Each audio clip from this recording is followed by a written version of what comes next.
du bist. Du bist Jude.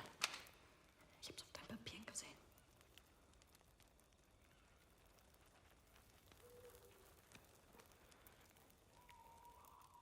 Ich möchte nicht, dass du sie anfasst, hast du verstanden? It's the spring of 45 and the Nazi high command are in full retreat.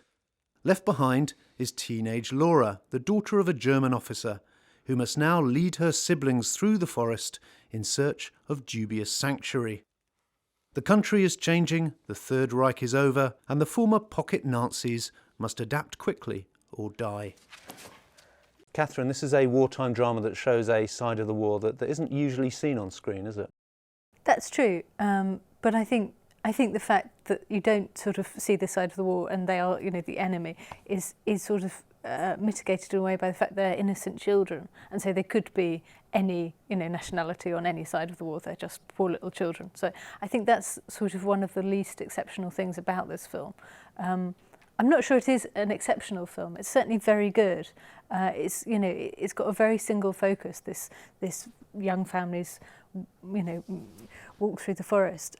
For me, it could have done with. It's got a strange sort of blend of woozy, sunny vision and sort of gritty horror. There's an awful lot of blooded corpses along the way. It could have done, for me, with a bit less artistic license and a bit more focus, a bit more kind of austere cinematography. It's certainly over-decorated, yeah. I think. There's a lot of wafting grass and wafting curtains and that sort of long shadows in the forest and things like that she's a bit obsessed by, this Australian director, Cate Shortland, and kind of falls prey to that a bit. But at the same time, that does give it a kind of, like you say, a woozy intensity as well. I would have preferred a bit less of, we were saying that Malick's films are like a, paint ad or a perfume ad. It's a bit I was going to say, it's all right for Terrence Malick to do it, but...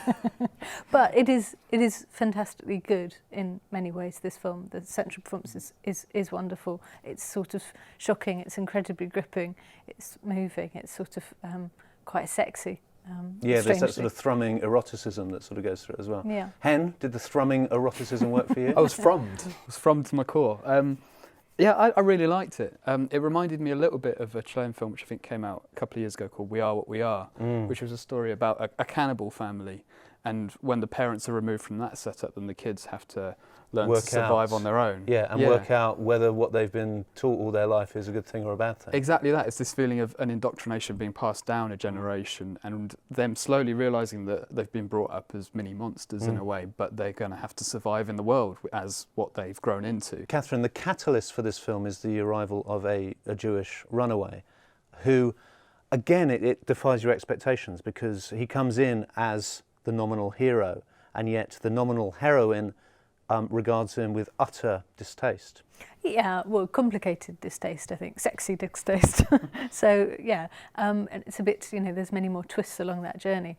I think that, for me, is evidence of how this is sort of a film that feels incredibly contemporary, because it has got that coming of age kind of gauze, that these sort of ethnic tensions, and it feels very like it's being viewed through the eyes of a 2012 filmmaker. If you compare it to Louis Malle films, which felt much more, even though they were a distance of 30 years or something, this feels much more removed. This feels like the war was a long, long time ago, which it was. Well, it's become like a Bavarian fairy tale, hasn't it? And the Black Forest element, it has got a lot of fairy tale elements. Eine Kugel kam geflogen, gehört sie mir oder gehört sie dir?